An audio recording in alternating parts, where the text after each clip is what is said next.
if you think about it, it begins with Impressionism.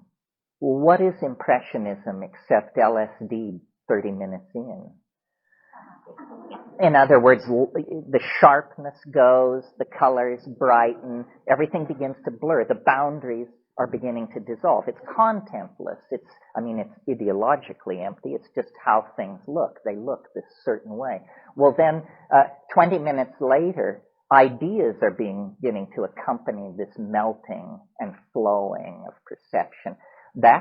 We've now reached surrealism and Freud and Jung, the discovery of the unconscious. Well, then it keeps going. It gets more and more intense. Now we don't see dreamscapes, distorted gargoyle-like figures melting watches and burning giraffes. That has all been now replaced by just a blur, an energy storm. Now we're in a Pollock of some sort. We're down at the quantum mechanical level where energy is flinging itself around. And at the same time, things like jazz, which carried with it a heavy content of sexual looseness, the flapper era, that whole thing. People weren't Victorian ladies and gentlemen, that they had the cannibalistic drive, the Oedipal drive, the this drive. Hitler proved that, 500 years of Western ethics have you shoving people into ovens as a political course of action. The whole of the 20th century has been an exploration of the archaic. And then in the 60s, LSD appeared, but without the rhetoric of shamanism.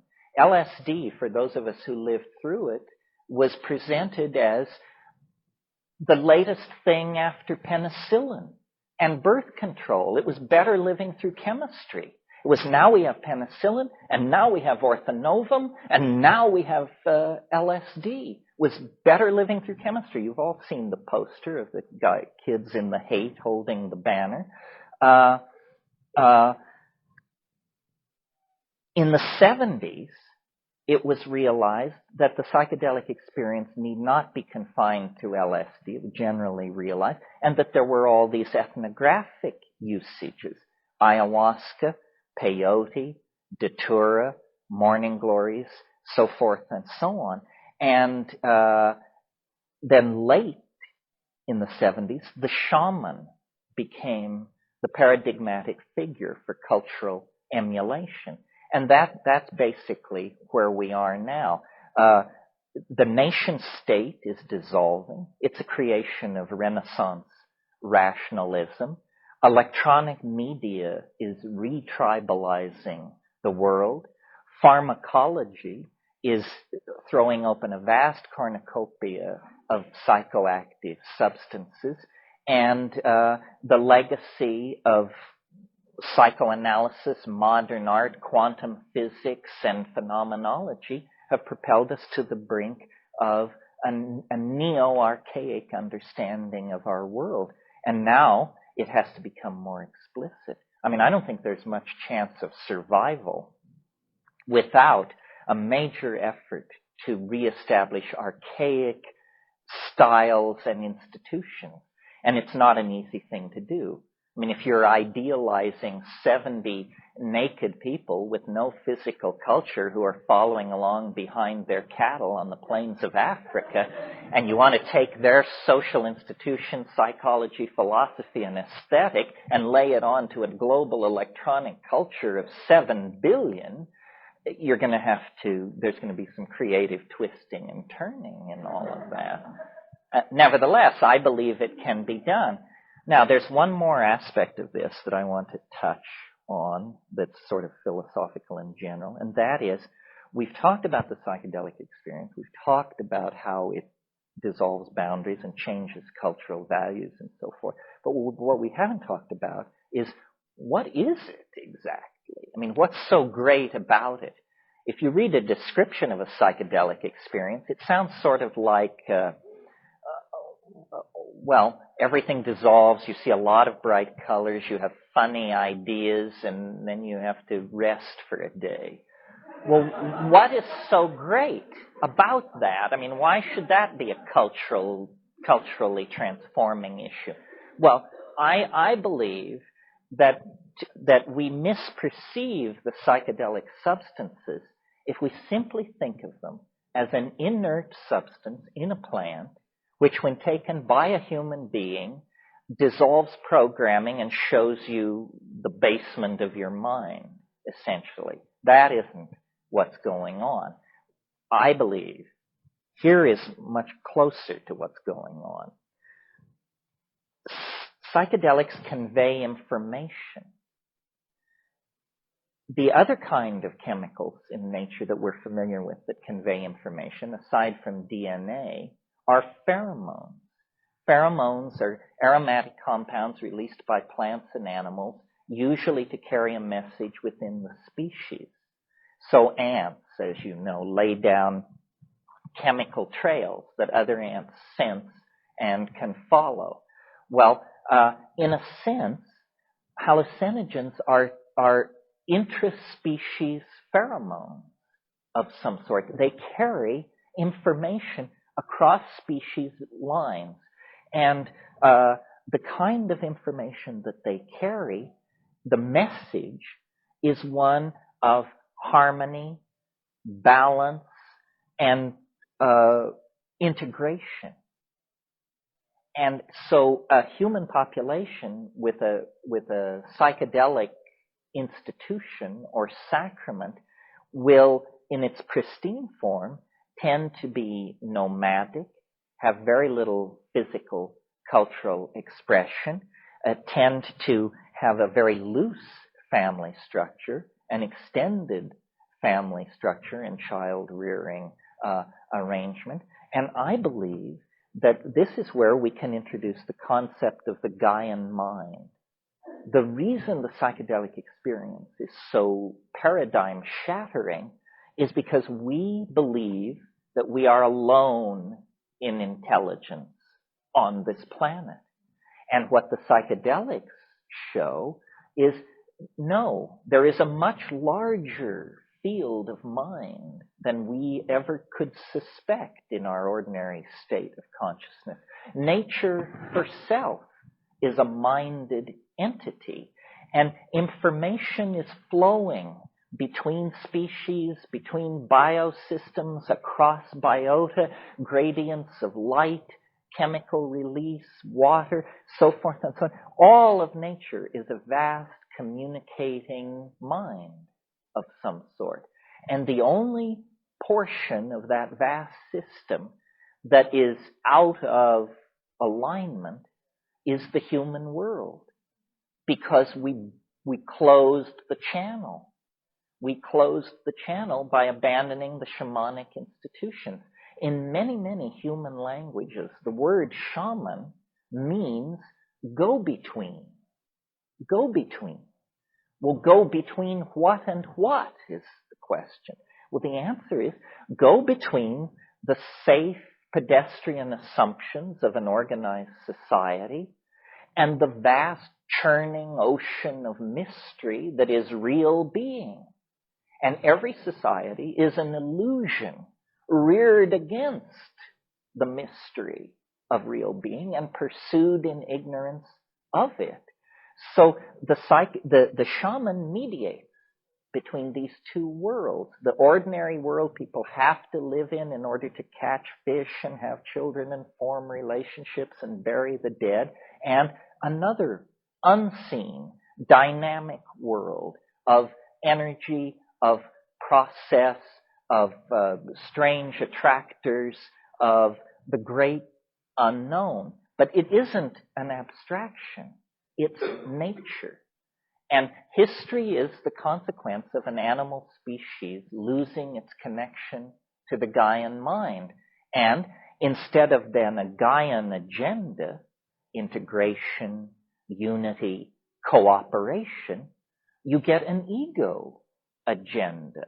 Dominance, resource extraction, territorial acquisition, control of other human beings and resources.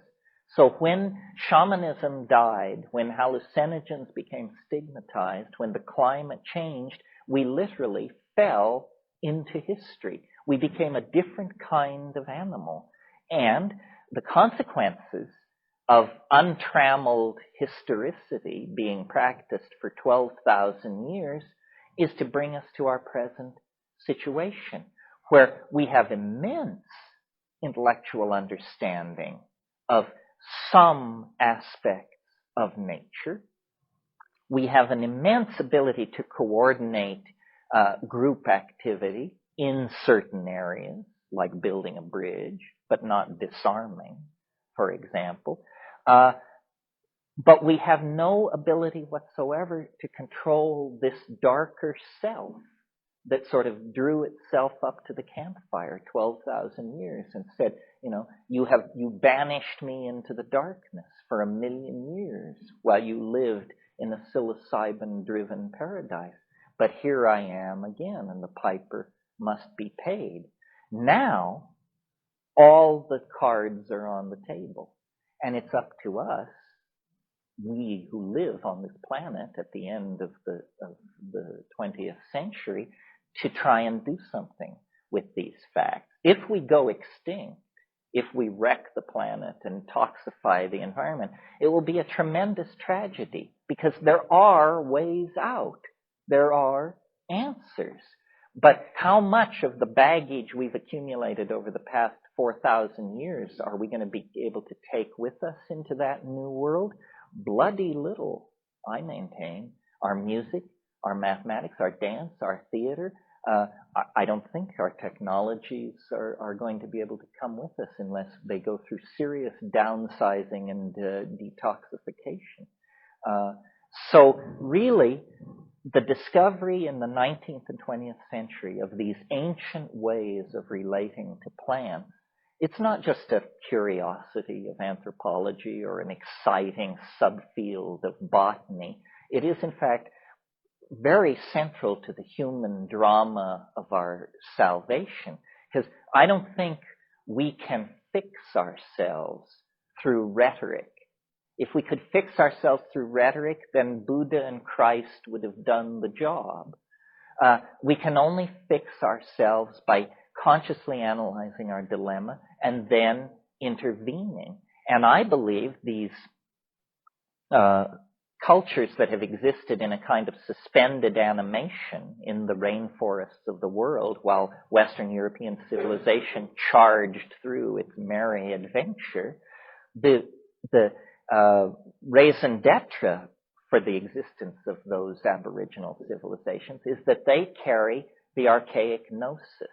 It's all still intact for maybe 30 or 40 more years if we act quickly. The material is there, the techniques are there, it can be saved, but it has to be brought into modern civilization. And so, classes like this.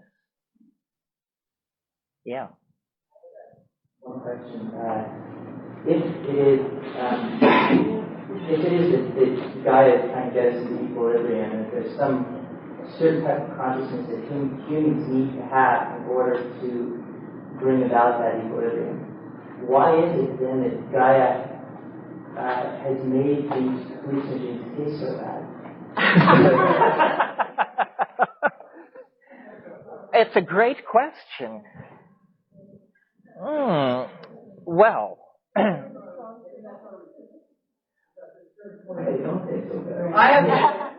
here's an answer, and then I have because the essential thing we all need is courage, and most of us don't have it under every circumstance. That's a good answer. Really, that's very deep. You have to say, I'm going to do this because my life is dependent on it, where my future is, whether there's an existential future, where I don't want to go to hell. I want to uplift myself, and I'm going to do this because I know there's love in the world, and I'm going to prove it because I'm going to be it. And I will now offer a tremendously down interpretation of the same thing. These things are all alkaloids. It may just be that in this universe, alkaloids are always bitter. So that Gaia herself, it's like, can God make an object God can't lift? Can Gaia make an alkaloid that isn't bitter? I don't know. It's a challenge. I know that alkaloids taste bad. My question is that are these alkaloids something that we really should be taking? Trying to figure out the role of these hallucinogens in our consciousness. I see, I don't doubt that when we were pre-humanoid and we were running through the fields and we saw a mushroom, we were like, okay, I can see it. It visually looks like something I can eat. It doesn't have a spine. It's not running away. And I don't doubt that it probably can taste good. Now we see fruit and it's colorful, it's sweet, and maybe the consciousness that we have when we eat fruit is just a different consciousness than we would have if we eat mushrooms. But I know that mushrooms taste bad, peyote tastes bad. Datura practically kills everyone that doesn't die from it. And there's a recommendation. Well, I think we have tremendous resistance. I think the private issue, certainly for me and for probably most of you, it's easy to take psychedelics the first time because you don't know what you're getting into. Ever after that, you have to really have a little chat with yourself. And there are barriers to overcome. I have to think about this question of sweetness, yeah. Think about the taste of scotch or anchovies or something like that. And clearly we can train ourselves into these things. And cultural values have a great deal to do with it. You'd be amazed what you can eat if everybody else is eating it. And in the case of the psilocybin mushroom, which is the hallucinogen, or at least I'm arguing it is here, when I first encountered it, it took years for me to build up a gag reflex. I really liked it in nature. It didn't taste bad. I used to say it tastes like cold water. That's what it tasted like to me. Now I do have a gag reflex, but I think that has to do with, accumulated association to it. Yeah. Could you talk a little more about, you referred to, I think probably the mushroom in particular, as being the most or one of the most benign substances chemically that you go in the brain or the body as a whole. It was very rewarding, but after waiting the first 90 pages of the Invisible Landscape, I'm getting to the stuff that I can understand. Some of that was mentioned in there, and if you could maybe elaborate on it a little more. Well, I guess it's important to talk about toxicity. This is an issue, and drugs, what you have to understand is all substances are potentially toxic. You can kill yourself with water if you will drink enough of it. In the case of drugs, the toxicity usually lies much closer to the effective dose than it does with water. Pharmacologists have a concept called LD50, which is a horrifying idea, but you should know it. LD50 is if you have 100 rats and you give them a drug, the LD50 dose is the dose at which half the rats die. And what you want in a drug, whether it's a psychoactive drug or a cancer drug or anything, what you want is a drug where the effective dose is many, many times lower than the LD50. Now, by that standard, LSD is the safest drug there is because you can feel 50 micrograms of LSD, and 200 micrograms of LSD is quite a full menu. But to kill yourself with LSD, nobody knows how much it would take. The LD50 for LSD has never been determined. It's so high. That's good news. Now, psilocybin is a mid-range in this way of classification. The effective dose of psilocybin is 15 to 30 milligrams. A fatal dose of psilocybin is around 150 milligrams per kilogram of body weight. So you can figure out what that is. That's thousands of times or several thousand times the effective dose. Well, then something like mescaline, the LD50 is only about 40 times the effective dose. And by that measurement, then you would have to say mescaline is a rather toxic compound. And it is, in fact. You have to take 700 milligrams. This is another way of talking about toxicity. How much do you have to take?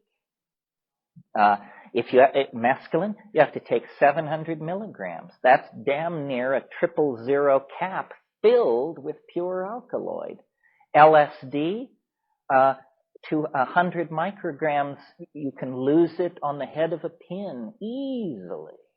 So that's another way of thinking about the toxicity and effectiveness.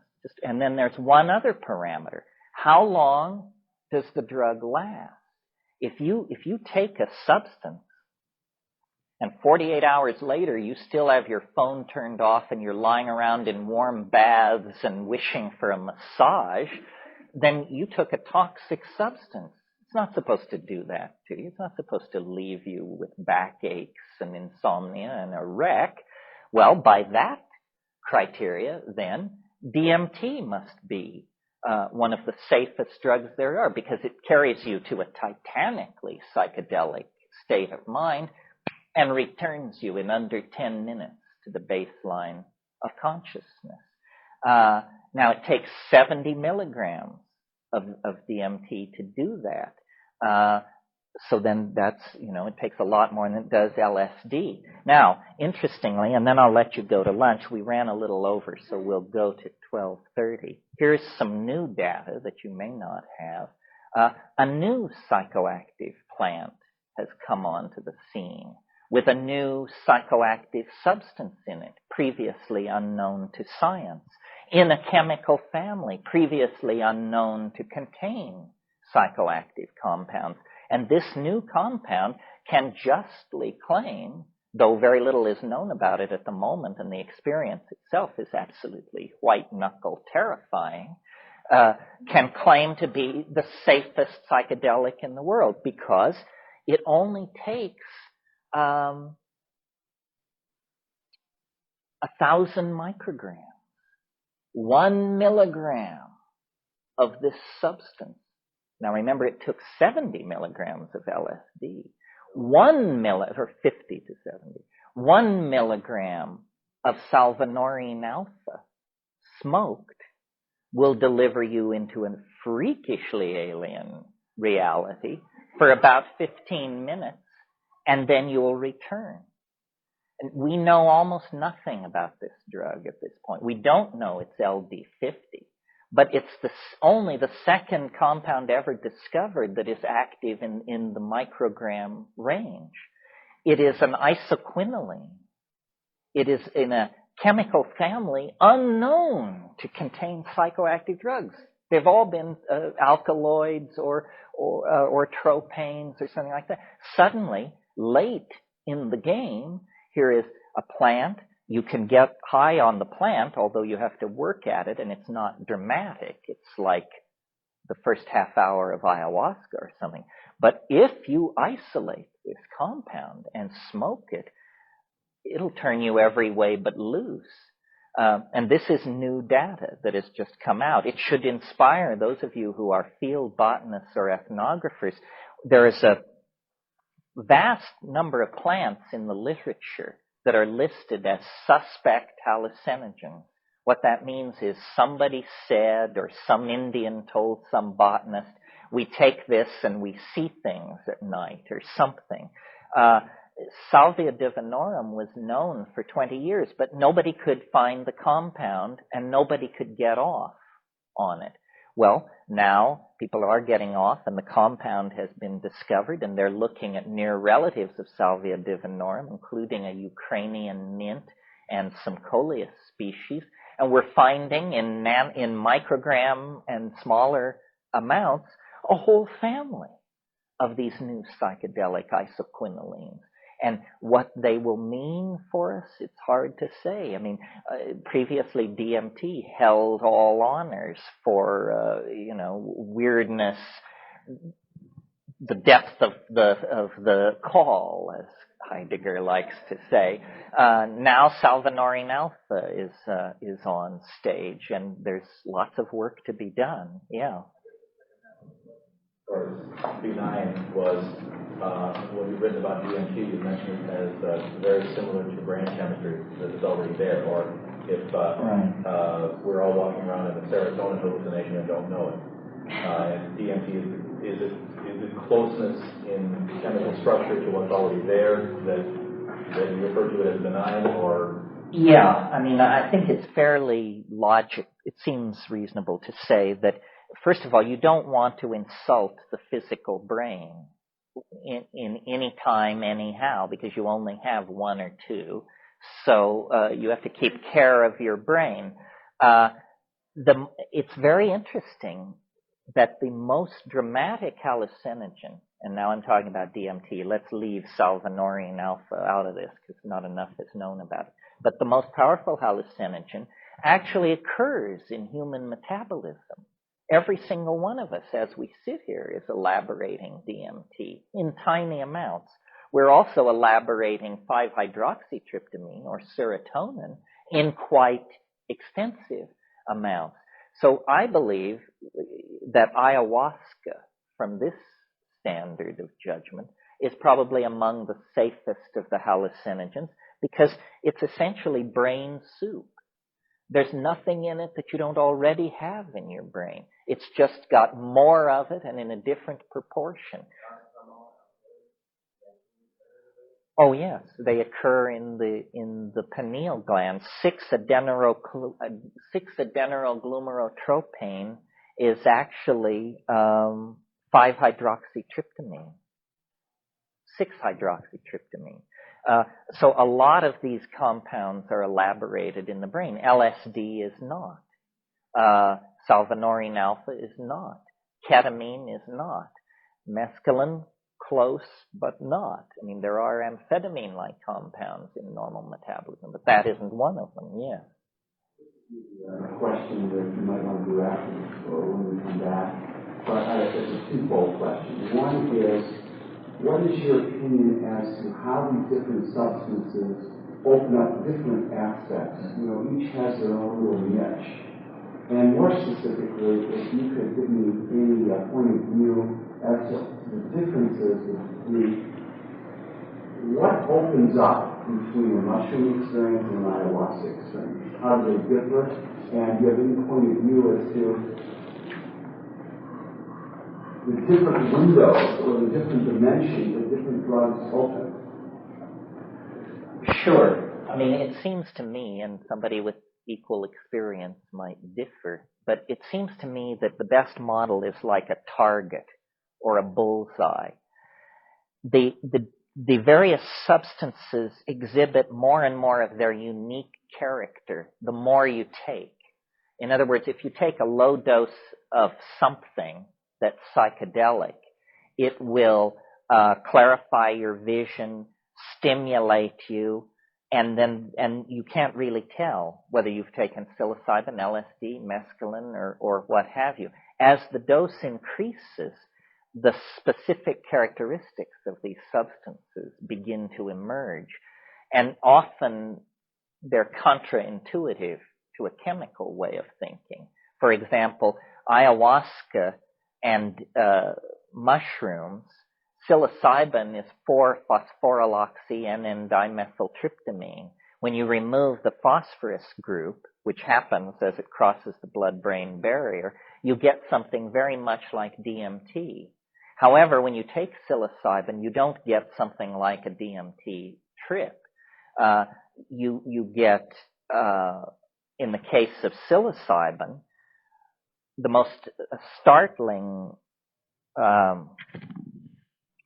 quality of it is that it speaks. It speaks in English.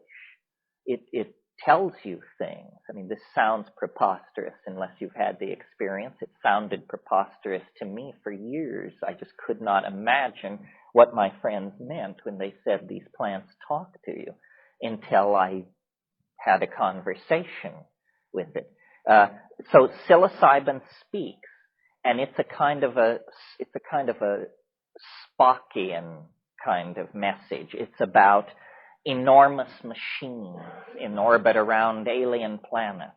It's about galactarian destiny and the history of the local cluster over the last 500 million years. And it's an enormous scale, and it's about races, worlds, technologies, civilizations, on and on and on.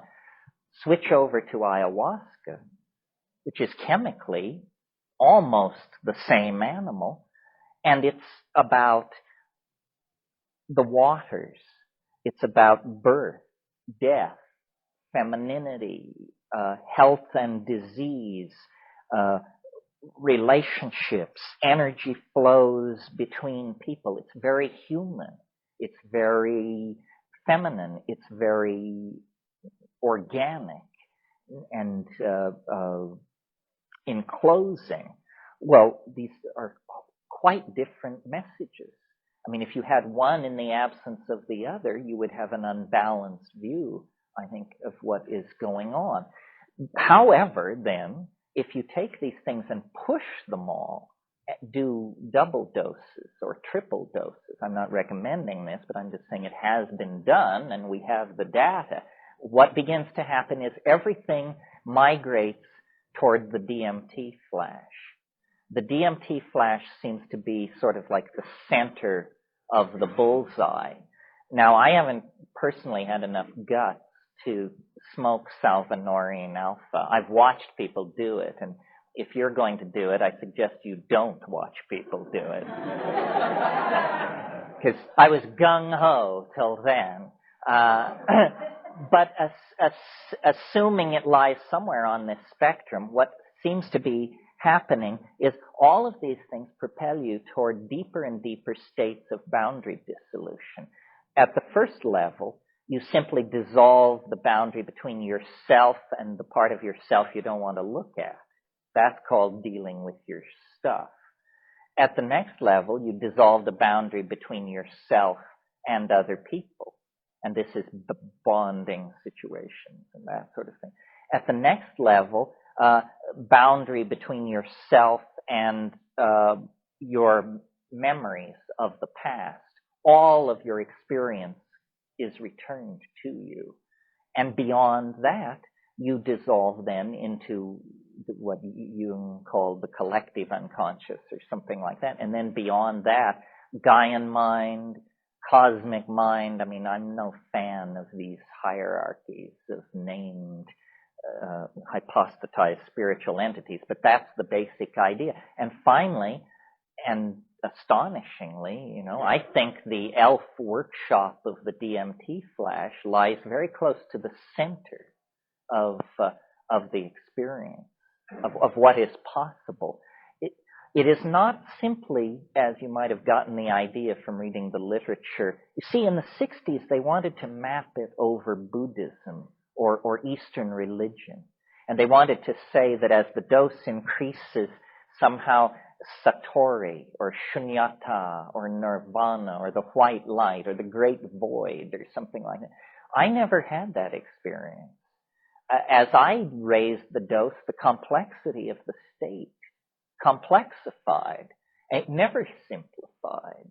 It never became Neoplatonic. It became Borgesian, and the universe is full of a number of things. So I don't think we can, this is maybe time to stop, but I'm reluctant to connect this entire enterprise to what is popularly called spiritual growth. I just think it's more like about growth. And spirit implies some weird anti-materialist bias or something like that. I was raised Catholic. So to me, spirituality means, do you visit the sick and imprisoned? Do you clothe the naked?